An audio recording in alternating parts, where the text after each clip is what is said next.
Hey everybody, so we're going to be talking about graphing other trig functions, and remember we already did the graphs of sine and cosine, so now we're going to be doing the other four trig functions. So in part 1 we're going to be talking about tangent and cotangent. Okay, so if you look at the notes for 1.6, it tells you about the base graphs, and the notes there have all of the key features of the graph, including the vertical asymptotes and the key points. Okay. So the first thing we're going to do, because you guys have already looked at the base graphs, is we're just going to jump into some examples.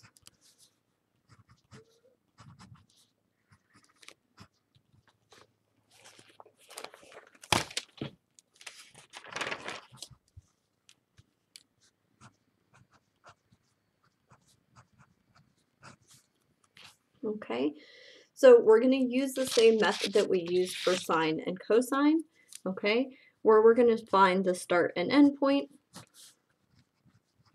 Okay, so the start point is that first vertical asymptote in the base graph, okay, so that happens at minus pi over 2, okay, and the end point is at the second vertical asymptote, which is at positive pi over 2. Okay, that's nothing. All right, so we're going to solve for x. Okay.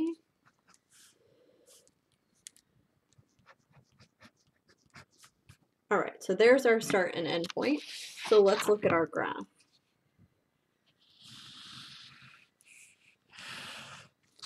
Okay, remember you can draw the axes however you want. So if you have between negative pi over 4 and pi over 4, it doesn't make sense to draw them right in the center because you're not going to be graphing anything over here. Okay, so because these are both pi over 4s, we're just going to start labeling like that. So here's 1 pi over 4, here's 2 pi over 4, and here's 3 pi over 4. Okay, and we're going to put in our vertical asymptotes here and here. Okay, now this shows the center point of the graph, but it doesn't show the other two key points, so we're going to split up our intervals. Okay, so this half of pi over 4 is going to be pi over 8. Okay, then we're going to split it in half here, so this would be 1 pi over 8, 2 pi over 8, this will be 3 pi over 8, 4, 5 pi over 8, 6 pi over 8.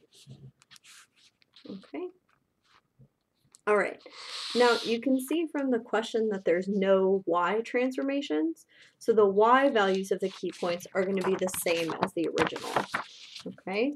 So this one's going to be at -1. The center is at 0. And this one is at +1. And then we're going to draw the shape of our base graph tangent here. Okay. All right, let's do another example with tangent.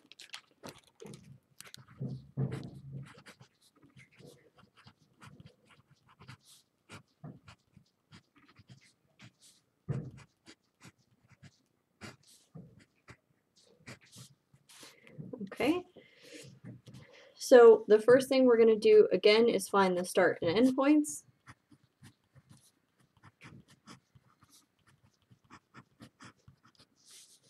Okay.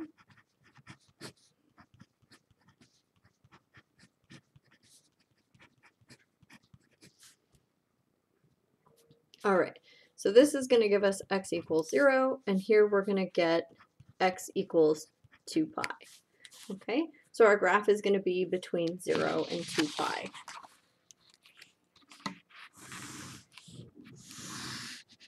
Okay, so I'm just going to start labeling by pi, so I'm going to have 1 pi here, and then I'll have 2 pi here. Okay, put in my vertical asymptotes.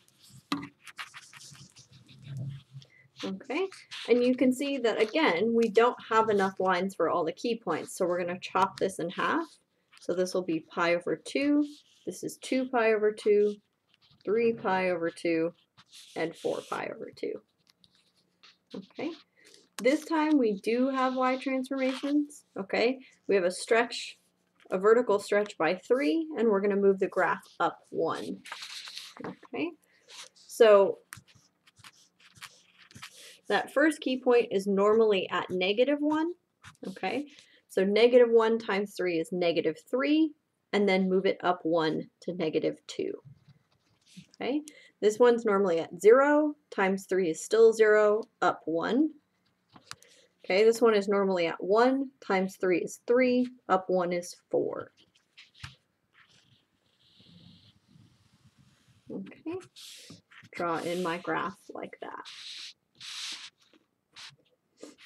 All right, so I just wanted to remind you that no matter how big or small the interval that you're looking at is, you will still only see one curve because it's still just one full period of the graph. Okay, let's look at some examples with cotangent.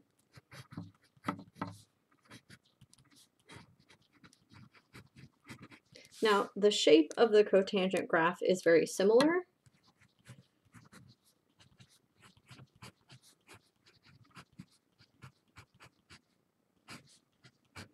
Okay, but the start and end point is different. Okay, so the start point for the cotangent graph is 0, and the end point for the cotangent graph is pi. All right.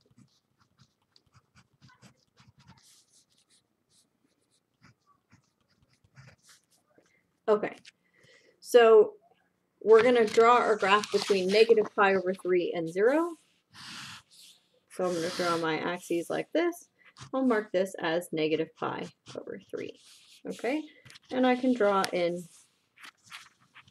these. Okay, now I need a center point for the center of the graph, so I'm going to chop this in half. That would be -pi/6. Okay, but I still need more points for my other key points, so I'm going to chop this in half again. So half of pi/6 is pi/12. Okay, so this would be 1 pi/12, 2 pi/12. This will be 3 pi/12, which is pi/4. Okay, and this would be 4 pi/12. Okay, so now we have enough for each of our graphs. Okay, so this first key point is normally at 1, but we're going to move it down 1. Okay, so it's going to move to 0. The second key point is normally at 0. Okay, so we're going to move it down 1 to -1. This key point is normally at -1, so we're going to move it down 1 to -2. And then we're going to draw the shape of our cotangent base graph. Like that.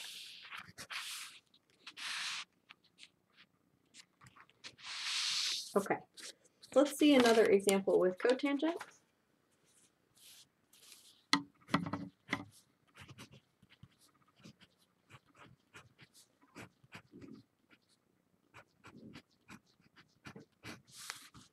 Okay, so we're going to do our start and end point.